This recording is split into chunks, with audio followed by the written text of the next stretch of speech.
जय हिंद दोस्तों। हमारे मंदिर सिर्फ डिवाइन पावर ही नहीं बल्कि इकोनॉमिक पावर भी बन चुके हैं। फॉर एग्जांपल वेटिकन सिटी में हर साल 90 लाख लोग जाते हैं और मक्का में 2 करोड़। लेकिन राम मंदिर बनने के सिर्फ 9 महीनों में ही 13.5 करोड़ श्रद्धालु अयोध्या पहुंच गए। ऐसे काशी विश्वनाथ कॉरिडोर ने 2023 में 8.5 करोड़ भक्तों को अट्रैक्ट किया था। तिरुपति बालाजी मंदिर में भी हर साल 3 से 4 करोड़, वैष्णो देवी में 90 लाख और अब 2025 के महाकुंभ में 30 से 40 करोड़ लोग प्रयागराज आने वाले हैं। भारत में आस्था के सैलाब इकोनॉमिकली हमारे लिए कितना फायदेमंद है, हम इसको 2019 के अर्धकुंभ से समझ सकते हैं। 2019 के अर्धकुंभ के लिए 4200 करोड़ का बजट एलोकेट हुआ था, जिससे 1,20,000 करोड़ की इकोनॉमिक एक्टिविटी हुई। यानी कि सरकार ने इस इवेंट को कराने के लिए अगर 1 रुपया भी खर्च किए तो उससे इकोनॉमिक एक्टिविटी 28 गुना बढ़ गई। रिलीजियस प्लेसेस पर होने वाली ऐसी ज्यादातर इकोनॉमिक एक्टिविटी सबसे पहले उस एरिया की लोकल इकोनॉमी को बूस्ट करती है, फिर यही स्टेट की जीडीपी और आगे हमारे देश की इकोनॉमी में भी कंट्रीब्यूट करती है। हमारी गवर्नमेंट 2014 से ही टूरिज्म सेक्टर के इस यूएसपी पर काम कर रही है और खुद हमारे प्रधानमंत्री भी रिलीजियस टूरिज्म को प्रमोट करने का कोई भी मौका नहीं छोड़ते। 2025 का जनवरी इसी साल 8 से 10 जनवरी तक भुवनेश्वर में प्रवासी भारतीय दिवस का आयोजन होगा। इस यात्रा में आप पुरी में महाप्रभु जगन्नाथ जी का आशीर्वाद ले सकते हैं। इसके बाद प्रयागराज में आप महाकुंभ में शामिल होने के लिए प्रयागराज पधारिए। देश के अलग अलग हिस्सों में हजारों साल पुराने मंदिरों को रेनोवेट और डेवलपमेंट करने से न सिर्फ भारत का धार्मिक और सांस्कृतिक गौरव वापस लौटा है, बल्कि इससे लाखों लोगों को रोजगार भी मिला है। और इसी रिलीजियस टूरिज्म का कंट्रीब्यूशन हमारी जीडीपी में 2.32% यानी कि 3 लाख करोड़ से भी ज्यादा है। लेकिन दोस्तों, ये एक ऐसा सेक्टर है जो अनऑर्गेनाइज्ड है। हम कभी भी इसके रेवेन्यू का एग्जैक्ट कैलकुलेशन नहीं कर सकते, इसलिए जो रियल डेटा है वो 5% से भी ज्यादा हो सकता है और आने वाले कुछ सालों में ये 7% तक पहुंच सकता है। तो ऐसे में सवाल यह है कि भारत में रिलीजियस टूरिज्म इतना ग्रो कैसे हुआ, कैसे ये हमारी इकोनॉमी को बूस्ट कर रहा है। आज के अपने इस वीडियो में हम इसी टॉपिक को डिटेल में समझने वाले हैं। स्वागत है आप सभी का। अनुराग पांडे नाम है हमारा। तो आइए आज के अपने इस वीडियो को शुरू करते हैं। दोस्तों, 2011 के सेंसस के अकॉर्डिंग हमारी आबादी 121 करोड़ से ज्यादा थी, जिसमें हिंदू 96.63 करोड़, मुस्लिम 17.22 करोड़, क्रिश्चियन 2.78 करोड़, सिख 2.08 करोड़, बुद्धिस्ट 84 लाख और जैन धर्म को मानने वालों की संख्या थी 45 लाख। अब देखेंगे तो इन सभी धर्मों को मिलाकर के हमारे देश में 30 लाख से भी ज्यादा पूजा स्थल मौजूद है, यानी कि लगभग हर 400 लोगों पर 1 प्लेस ऑफ वर्शिप। आज भारत में स्कूल, कॉलेज और हॉस्पिटल से ज्यादा रिलीजियस प्लेसेस हैं। सीएसडीएस लोकनीति की सर्वे की रिपोर्ट के मुताबिक हर 4 इंडियन में से 1 इंडियन अपने रिलीजियस प्लेसेस के टूर पर जरूर जाना चाहते हैं। दोस्तों, ऐसे में हम अपने 70 साल के लाइफ स्पैन में रिलीजियस टूर पर जाते ही जाते हैं। ऐसे ही एनएसएसओ की एक रिपोर्ट बताती है कि इंडियंस व्यापारिक यात्राओं से 4 गुना ज्यादा धार्मिक यात्राएं करते हैं और यही वजह है कि भारत में घूमने जाने वाले 10 लोगों में से 6 लोग धार्मिक स्थलों पर ही जाते हैं। अब सोचिए, जिस भी देश के लोग इतने रिलीजियस हों तो वहां पर रिलीजियस टूरिज्म क्यों बूम नहीं करेगा। आप इसको एक और एग्जांपल से ऐसे समझ सकते हैं कि 1882 के कुंभ मेले में सिर्फ 20,000 रुपए खर्च हुए थे, पर तब भी से लगभग 50,000 रुपए की इकोनॉमिक एक्टिविटीज हुई। ऐसे 2025 के महाकुंभ में 6,500 करोड़ रुपए से भी ज्यादा खर्च हो रहे हैं और इस बार कम से कम 2 लाख करोड़ यानी कि 2 ट्रिलियन से ज्यादा इकोनॉमिक एक्टिविटीज होने की उम्मीद है। दोस्तों, नंबर कितना बड़ा है आप इसका अंदाजा इसी से लगा सकते हैं कि 45 दिन के इस इवेंट से जो 2 लाख करोड़ की इकोनॉमिक एक्टिविटीज होने जा रही हैं, वो आईटी सेक्टर की इन्फोसिस जैसी कंपनी के एनुअल रेवेन्यू से भी ज्यादा है। पर रेवेन्यू का ये एग्जांपल सिर्फ एक स्टेट के एक रिलीजियस इवेंट का है। ऐसे ही हमारे देश के अलग अलग राज्यों में मौजूद मंदिर भी हर साल लाखों करोड़ों का रेवेन्यू जनरेट करते हैं। फॉर एग्जाम्पल, कर्नाटका में ए, बी और सी कैटेगरी के मंदिरों की एक लिस्ट बनी हुई है।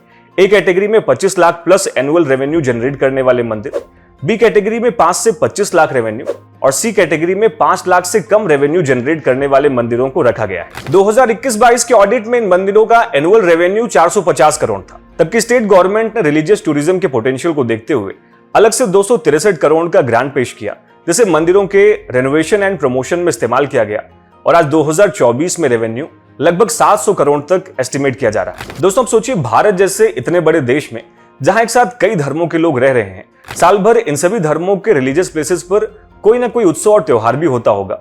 ऐसे में कोई भी व्यक्ति अगर रिलीजियस टूरिज्म से जुड़ा है तो उसके पास साल के 12 महीने रोजगार के मौके उपलब्ध रहते हैं। यानी कि एक तरीके से ये रिसेशन प्रूफ इंडस्ट्री है और इसलिए भी गवर्नमेंट ने सेक्टर पर फोकस किया है ताकि ये अनऑर्गेनाइज सेक्टर देश के लाखों लोगों को एम्प्लॉयमेंट देता रहे।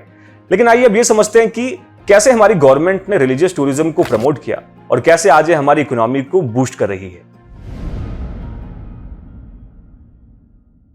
दोस्तों, सदियों से जिन धार्मिक स्थलों का संरक्षण करना देश की जरूरत थी, साल 2014 में बनी एनडीए गवर्नमेंट की टॉप मोस्ट प्रायोरिटी रही। आप देखेंगे तो इसलिए मिनिस्ट्री ऑफ टूरिज्म ने 2014 से 15 में इसके लिए प्रसाद और स्वदेश दर्शन जैसी स्कीम शुरू की। इन दोनों योजनाओं ने देश के सभी रिलीजियस प्लेसेस के इंफ्रास्ट्रक्चर को डेवलपमेंट एंड प्रोटेक्ट करते हुए उसे एक टूरिस्ट डेस्टिनेशन के रूप में डेवलप किया है। फॉर एग्जाम्पल, साल 2013 में उत्तराखंड में आई बाढ़ के बाद केदारनाथ मंदिर कॉम्प्लेक्स तबाह हो गया था, लेकिन सरकार के 500 करोड़ रुपए के रेनोवेशन प्रोजेक्ट ने केदारनाथ धाम को भव्य बना दिया और इसका इंपैक्ट ये हुआ है कि 2019 में पहली बार यहां पर 10 लाख से अधिक यात्री दर्शन के लिए आए और आज साल 2024 में संख्या बढ़कर 16 लाख हो गई है। ऐसे ही काशी विश्वनाथ कॉरिडोर बनने के पहले यहां हर साल 30 से 40 लाख लोग ही आते थे, लेकिन 2021 से 2024 के बीच में ये संख्या बढ़ करके 19 करोड़ हो गई है। जम्मू कश्मीर से आर्टिकल 370 के हटने के बाद वहां भी कई पुराने मंदिरों का रिकंस्ट्रक्शन हुआ। गुलमर्ग का शिव मंदिर इसका सबसे बेस्ट एग्जांपल है। ऐसी झेलम नदी के किनारे बना रघुनाथ मंदिर, अनंतनाग का मार्तंड मंदिर और पाटन के शंकर गौरीश्वर मंदिर जैसे कई और भी मंदिरों का रिकंस्ट्रक्शन कर उनको भव्य बनाया जा रहा है। अयोध्या में बना श्री राम मंदिर भी इसी बदलाव का हिस्सा है और इसका इकोनॉमिक इंपैक्ट आप इस तरीके से समझ सकते हैं कि राम मंदिर बनने से डोमेस्टिक टूरिस्ट यूपी में जो 2 लाख करोड़ तक की खर्च करते थे, अब 2024 में इसके बढ़ करके 4 लाख करोड़ होने की उम्मीद है। हमारी गवर्नमेंट ने ऐसे ही भारत के 12 ज्योतिर्लिंगों में से एक गुजरात के सोमनाथ टेम्पल का रेनोवेशन, गुजरात के ही पावागढ़ पहाड़ी पर मौजूद महाकाली मंदिर का रीडेवलपमेंट, महाकाल लोक कॉरिडोर, देवनगरी उत्तराखंड में चारधाम परियोजना और ऋषिकेश से कर्णप्रयाग को रेल रूट से जोड़ने का काम कर रही है। दोस्तों, इन सब के अलावा श्री कृष्ण जन्मभूमि के लिए 1000 हेक्टेयर के मथुरा वृंदावन कॉरिडोर, महाराष्ट्र के नासिक में त्र्यंबकेश्वर कॉरिडोर, कोल्हापुर में महालक्ष्मी कॉरिडोर और असम में विख्यात कामाख्या मंदिर को डेवलप करने के लिए 500 करोड़ रुपए खर्च किए गए हैं। यही वजह है कि रिलीजियस टूरिज्म के लिए आने वाले डोमेस्टिक एंड फॉरेन टूरिस्ट दोनों का नंबर बढ़ता जा रहा है। 2022 के डेटा के अकॉर्डिंग डोमेस्टिक टूरिस्ट की संख्या 143 करोड़, जबकि फॉरेन टूरिस्ट की संख्या थी 66.4 लाख। भारत में रिलीजियस टूरिज्म के लिए आने वाले फॉरेन टूरिस्ट में ज्यादातर बौद्ध धर्म के लोग शामिल होते हैं। हमारी गवर्नमेंट ने बौद्ध धर्म के लिए बुद्धिस्ट सर्किट, जिसमें कुशीनगर, सारनाथ और बोध गया को लुम्बिनी से बेहतर कनेक्टिविटी के लिए काम किया गया है। नेपाल, भूटान, म्यांमार, श्रीलंका और थाईलैंड जैसे देशों से लाखों बौद्ध अनुयायी भारत आते हैं। दोस्तों, और ये हमारी एक्ट ईस्ट पॉलिसी के लिए भी काफी इंपॉर्टेंट है। आप देखेंगे तो ऐसे जैन धर्म के लिए तीर्थंकर सर्किट, सिख धर्म के लिए करतारपुर कॉरिडोर, बिहार के पटना साहिब, हरियाणा के नाडा साहिब गुरुद्वारा और रोपड़ में चमकौर साहिब और सूफी सर्किट को प्रमोट कर भारत में सभी धर्मों के रिलीजियस प्लेसेस के इंफ्रास्ट्रक्चर को बूस्ट और प्रमोट करने का काम किया गया है। दोस्तों, प्यू ग्लोबल एटीट्यूड सर्वे के अकॉर्डिंग पिछले 5 सालों में 25% भारतीयों ने अपने आप को ज्यादा धार्मिक महसूस किया है। इसका मतलब ये हुआ कि लोगों की धार्मिक आस्था,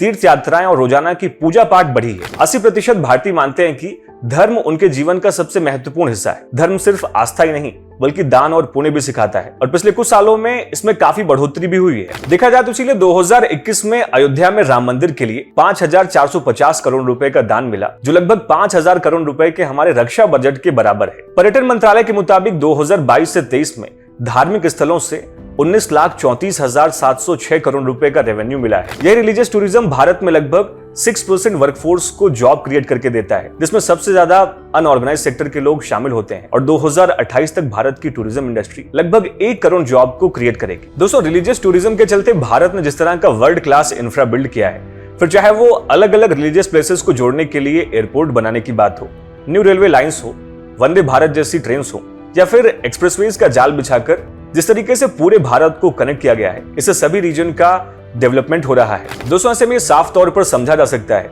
कि भारत की रिलीजियस इकोनॉमी न सिर्फ हमारी सांस्कृतिक धरोहर को संरक्षित कर रही, बल्कि ये इकोनॉमिक ग्रोथ का एक बड़ा हिस्सा इसी पर डिपेंडेंट है।